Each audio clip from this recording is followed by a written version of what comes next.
बापा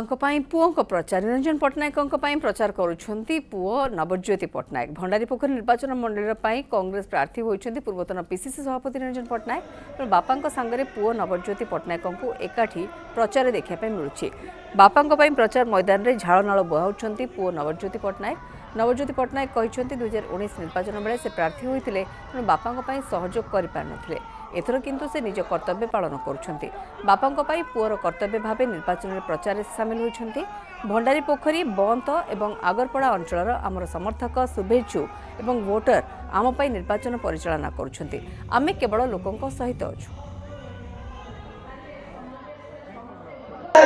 भंडारीपोखरी निर्वाचन मंडलीर जतिक कर्मी बंत ब्लॉक और भंडारीपोखरी ब्लॉक मिसिकी जो भाया स्ट्राटेजी बन इलेक्शन लड़ाई सांगे खाली मु छिड़ा आमे परिचालना करूँ से माने परिचालना करुँच आम हाथ में हाथ मिलाऊँ कांधे कांध मिसेकी आगू बढ़ुँ।